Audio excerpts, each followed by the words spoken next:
안녕하세요. 오늘은 세포 속의 시그니처 6장의 내용을 살펴보려고 하는데요. 6장의 제목은 과학의 기원과 설계의 가능성인데요.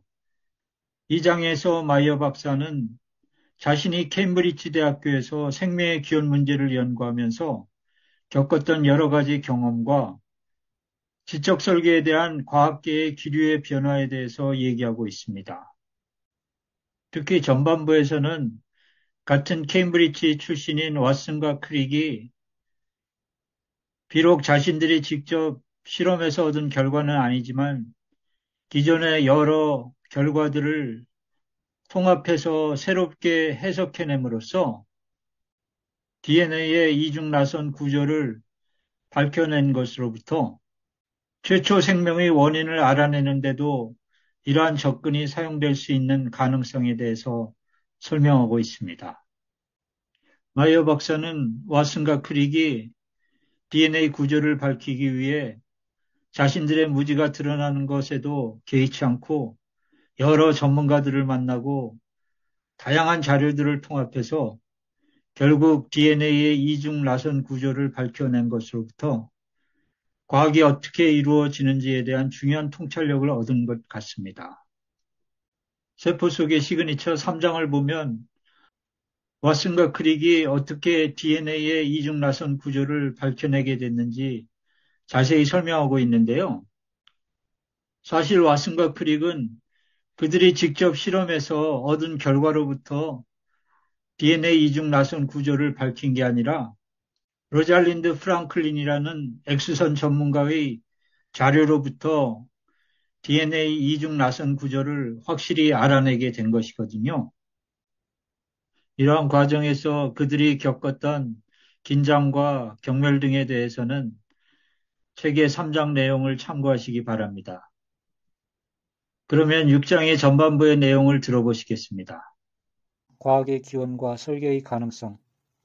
대학원 시절 초기에 나는 세포가 얼마나 복잡한지 그 정도를 몰랐기 때문에 생명의 기원 연구에서 부딪히게 될 도전이 얼마나 거센 것인지 충분히 인식하지 못했다. 그러나 나는 다양한 생명의 기원 시나리오들에 대하여 배우면서 분자 생물학에 관한 내가 할 수 있는 모든 것과 함께 과거 35년 동안 수행되었던 놀라운 발견들도 배우기 시작하였다.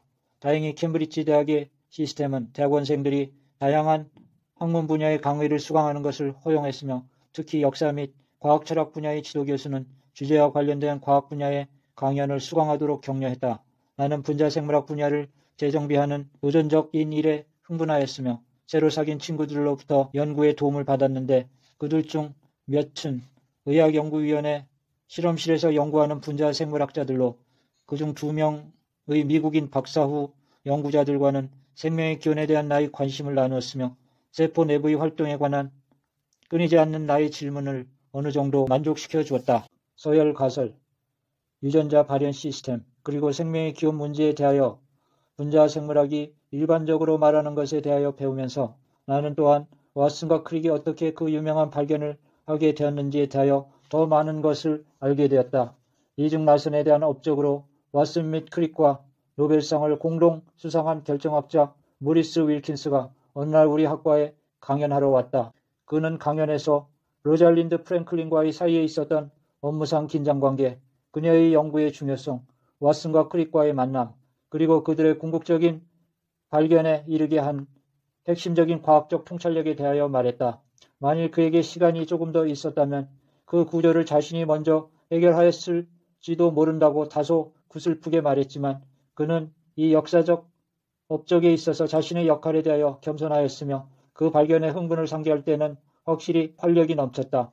강연 후 몇몇 학자들이 DNA 구조를 결정하기 위하여 왓슨과 크릭이 윌킨스로부터 프랭클린의 X선 영상에 관해 알아낸 것을 사용한 것의 윤리성에 대하여 질문했다. 윌킨스의 대답은 흥미로웠다. 그는 노벨상이 수여되기 전에 세상을 떠난 프랭클린이 그 중요한 발견에 대한 그녀의 지분을 받지 못했던 것은 인정하였지만 모든 퍼즐 조각들을 한데 모아 논리적인 새로운 그림으로 맞춰내기 위하여 다양한 자료와 학문 분야로부터 모은 증거들을 합성한 케임브리지 출신의 자신의 경쟁자들의 의지와 능력을 옹호하였다. 강의 후 나는 윌킨스와 말할 기회를 가졌으며 그의 왓슨과 크릭에 대한 옹호는 내게 과학이 어떻게 작동하는가에 대한 핵심적인 깨달음을 남겼다.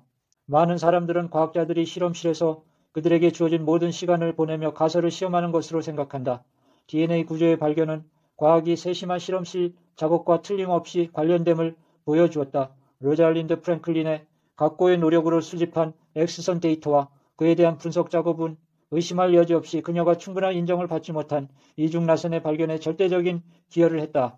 그러나 이중나선의 발견은 과학 역시 큰 그림을 이해하기 위한 증거의 다양한 경로를 통한 합성에 의하여 결정된다는 것을 보여주었다. 왓슨과 크릭은 이 점에서 특출했다. 이런 점에서 볼 때 모든 자료를 모아 합성하기 위하여 돌진했던 그들에게는 그들의 비판자들이 사용했던 것보다 더 많은 방법, 즉 보다 더 과학적인 방법이 있었다. 비록 왓슨과 크릭이 상대적으로 덜 알려졌고 작용 미달이었지만 그들은 당대의 위대한 과학적 신비 중 하나를 풀었다. 더욱이 그들은 이 업적을 자신들의 실험 자료에 근거하여 점차 좁혀가는 일련의 논문 발간을 하는 전형적인 방법을 통하여 이룩한 것이 아니라 이미 존재하는 증거들을 새롭고 더 논리적인 방법으로 설명함으로써 이룩하였다. 이와 비슷한 접근법으로 DNA를 둘러싸고 있는 다른 수수께끼, 즉 분자의 디지털 정보가 맨 처음 어떻게 시작한 것인지에 수수께끼의 실마리를 찾을 수 있을까? 나는 이 문제를 언급하며 왓슨과 크릭의 사례가 유익하고 고무적임을 알게 되었다. 나는 경험주의자는 아니었고 다만 한때 응용과학자였으며 과학 철학자였다. DNA 수수께끼에 대한 연구에서 나는 내가 할 수 있는 모든 관련 지적 자원과 식견, 즉 과학적, 역사적, 수학적, 그리고 철학적 자료를 정리하기 시작했다. 왓슨과 크릭은 과학이 그런 학문간 연구활동과 관련된다는 것을 보여주었다. 특히 생명의 기원을 연구하는 많은 과학자들은 이 사실을 알고 있다. 생명의 기원에 대하여 광범위한 기록을 남긴 프린스턴의 물리학자 프리만 다이스는 생명의 기원은 거의 대부분의 과학 분야로부터 아이디어를 얻어야 할 정도로 넓은 몇 안 되는 과학 문제 중 하나이다 라고 말한다. 왓슨과 크릭은 그들의 오랜 연구 경력을 통하여 많은 실험을 수행하였다. 그러나 그들을 가장 유명하게 만든 업적은 그들의 과학 저널, 다른 과학자, 다른 실험실 등 거의 전적으로 다른 출처로부터 얻은 데이터를 근거로 하여 만들어진 모델의 결과 나온 것이었다. 과학에 있어서 많은 위대한 발견들은 새로운 사실에 근거한 지식을 만들어낸 경험주의자들에 의해서만 이룩된 것이 아니라 우리로 하여금 이미 알려진 것들에 대하여 달리 생각하도록 가르친 이론가들에 의해서도 이룩되었다. 이런 종류의 과학적 업적으로 생각나는 사례에는 코페르니쿠스의 천구의 회전에 관하여 뉴턴의 프린키피아 그리고 아인슈타인에게 경이로운 해였던 1905년에 발표된 논문 등이 있다. 아인슈타인은 특허청 심사관으로 일하는 동안 그 어떤 실험 장치에도 접근하지 않은 채 현대 물리학의 전체 뼈대에 대하여 다시 생각했으며 그 과정에서 이전에 존재하던 많은 난해한 모순에 대하여 설명하였다. 찰스 다윈 역시 실험과학과는 거의 관련 없었다. 그는 따개비 및 벌레에 대하여 몇 가지 서술적 연구를 수행하였으며 씨앗의 분산 및 다른 과정을 통하여 종이 어떻게 퍼져나가는지 몇 가지 실험적 연구를 수행하였다. 그러나 그의 걸작 종의 기원에는 단 하나의 수학 공식이나 독창적인 실험 연구 보고서도 포함되지 않았다. 그러나 그는 위대한 과학적 이론을 만들어냈다. 그는 여러 계열의 관찰된 증거를 함께 모아 그 증거에 새로운 해석을 붙임으로써 이 이론을 만들어냈다. 물론 그는 자신의 이론을 지지하는 몇 가지 관찰을 수행하였지만 그렇게 하지 않았다고 하더라도 이것으로 말미암아 그의 이론에 대한 관심이 식을 것 같지는 않다. 다윈의 연구 방법은 주의 깊게 통제된 실험 조건에서 가설을 시험하는 전형적인 실험과학자들보다는 단서를 모아 신비를 풀고 사례를 전개하는 탐정과 같이 활동했던 역사에 남은 다른 많은 과학자들의 것과 같은 특징을 가지고 있다. 그러나 나는 다른 이유에서 왓슨과 크릭의 이야기를 좋아했는데 특히 신비한 분자의 화학적 구조에 대한 정보를 얻고자 했던 자신들의 저돌적인 시도로 인하여 어윈 차르게프와 마주쳐 쩔쩔맬 정도로 곤란에 처했던 그 이야기를 좋아했다. 캠브리지에 있던 동안 그리고 그 후 주의를 받지 않았다고 말할 수는 없지만 나는 많은 유사한 경험을 하였다. 어느 날 나는 아마 임마누엘 칸트에 대한 세계적인 권위자였던 어느 방문학자가 우리 학과에서 행한 황홀한 강연에 참석했다. 강연 후 이어지는 논의 동안 나는 그가 방금 전 강연했던 칸트 철학의 독특한 면에 대하여 더 알 수 있는 좋은 자료를 알려줄 수 있는지 물었다. 그는 내게 정중하게 답했지만 나는 강연장 안 청중들의 반응으로부터 어쩌면 내가 어색한 순간을 만들었는지도 모른다는 애매한 느낌을 갖게 되었다. 강연장을 떠나려고 할 때 친절한 케임브리지의 저명 인사인 학과장 마이클 호스킨이 나를 자기 옆으로 불렀다. 마이어 하고 특유의 옥스브리지 억양으로 말했다.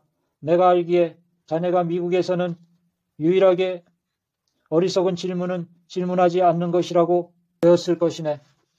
그러나 여기서는 다르다네. 여기서는 모든 사람이 허세를 부리지. 그러니 성공하려면 자네 역시 허세 부리는 것을 배워야 할 걸세. 그러니 무언가를 읽지 않았다는 것을 절대로 시인하지 말게. 그리고 앞으로 자네의 무지를 드러내는 질문을 하려거든 내게 개인적으로 묻게. 호스킨 교수는 의심할 여지 없이 좋은 의도로 충고했지만 나는 잠정적으로 그것을 따르지 않기로 했다. 케임브리지 과학자들, 철학자들 및 동료 대학원생들과 하이테이블 식사나 토론을 위하여 만날 때면 나는 종종 DNA 수수께끼에 대한 나의 관심사를 나누곤 했다. 관련 전문 지식을 가진 누군가를 만날 때면 나는 통찰력을 얻고자 질문을 하였다. 종종 나는 결과적으로 배우기도 했지만 때로는 누군가에게 너무 많은 질문을 한 것 때문에 난감함을 느끼기도 했다. 또 때때로 어쩌면 바보같이 설계에 대한 나의 관심을 드러내기도 했는데 특히 설계에 대한 엄밀한 과학적 주장이 DNA의 정보 보유 특성의 발견을 근거로 재정립될 수 있는지를 질문하기도 했다. 비록 천진한 미국인이었지만 나는 오래지 않아 대화 중 이것이 언제나 환영받는 것은 아니라는 것을 깨달았다. 내게는 주로 무표정한 반응을 보였던 동료 대학원생들조차 때로는 내게 경고하기까지 했다. 결국 케임브리지는 다윈의 무기였고 설계 가설은 거의 150년 동안 심각한 논쟁의 쟁점이 된 적이 없었다. 오히려 나는 내가 운 좋게 만났던 더 유명한 몇몇 과학자들이 이 주제에 대하여 기꺼이 논의하고자 함을 알았다. 케임브리지에 오기 전해 나는 예일대학교에서 열린 학술회의에서 노벨상을 수상한 물리학자 유진 위그너와 인터뷰할 기회를 갖게 되었다. 나는 그에게 생명의 기원 문제에 대하여 직접적으로 질문하였는데 그는 왜 그가 확률적으로는 생명을 탄생시키는 그 어떤 목적 없는 화학적 진화 과정도 가능성이 매우 낮다고 생각하는지 설명해 주었다. 위그너는 나아가 DNA에 존재하는 정보가 지적인 출처를 가리키고 있다는 생각에도 반대했을 뿐만 아니라 심지어 공감하기도 했다. 케임브리지에 도착하자 나는 몇 차례 비슷한 경험을 했지만 그들은 정설이 아닌 아이디어를 공공연하게 얘기하더라도 자신들의 명성에 금이 가지 않을 정도로 매우 유명한 과학자들이었다. 한 번은 호스킨 교수의 초대를 받고서 처칠 대학의 하이테이블 식사에 참석하기 전 교수 휴게실에서 어느 매력적인 헝가리인이 캠브리지의 예절을 깨고 카펫 위에서 다리를 꼰 채 내 앞에 앉아 있었다. 자신을 허만이라고만 소개한 후 그는 내 연구 관심 분야에 대하여 묻기 시작했다. 내가 설명하자 그는 DNA에 대한 내 아이디어에 매혹된 것 같았으며 생명의 그 문제에 대한 자신의 몇 가지 의문을 나와 나누었다. 후에 반미 욕설이 난무하던 저녁 식사를 마치고 우리의 대화를 다시 시작하자 호스킨 교수는 우리가 제대로 인사를 나눴는지 확인하고자 주변을 서성거렸다. 그는 오 본디 자네가 젊은 마이어 군과 만난 것을 기쁘게 생각하네. 생명의 기원에 대한 나의 여러 가지 생각으로 즐겁게 대했던 그가 누군지 갑자기 깨닫게 되자 침을 꿀꺽 삼켰다. 허만은 프레드 호일경과 함께 정상 우주론을 고안하였고 독자적으로도 일반 상대성에 대한 업적으로 유명한 수학자이자 우주론자인 바로 그 교수 허만 본디 경이었다. 그 외에도 나는 본디가 세속적 인본주의자로서도 유명하다는 것을 알았다. 그는 내 아이디어를 즉각 퇴짜 놓을 수 있는 철학적 성향을 갖추어 있었다. 그러나 그는 한 대학원생 앞에 다리를 꼬고 앉아 생명의 기원에 대한 문제 해결을 위한 급진적인 제안을 공개적으로 토론하고 있었다. 그를 결코 잊지 못할 것이다. 후에 본디의 공동 연구자인 프레드 호일 역시 케임브리지에 와서 생명의 기원에 대한 자신의 시각을 논하였다. 이것은 잊지 못할 강연이었다. 호일은 탄소 원자의 공명 수준을 올바로 예측한 것과 물리학과 우주론에 있어서 미세 조정 문제에 대한 선구자적 업적으로 유명하였다. 그러나 그는 이들 중 어느 하나를 논하고자 케임브리지에 오지 않았다. 그는 그가 왜 화학적 진화론을 거부하게 되었는지를 설명하고자 이곳에 왔던 것이다. 그 후 나는 그가 DNA에 저장된 정보가 어떤 지적 출처를 가리키고 있다고 생각하는지에 대하여 직접적으로 물었다. 그의 눈이 밝아지며 그는 자신이 강연이 끝난 후 함께 계속 걷자고 말했다. 그는 확실히 그것으로 생명을 훨씬 쉽게 설명할 수 있을 것이라고 말했다. 시청해 주셔서 감사합니다. 안녕히 계세요.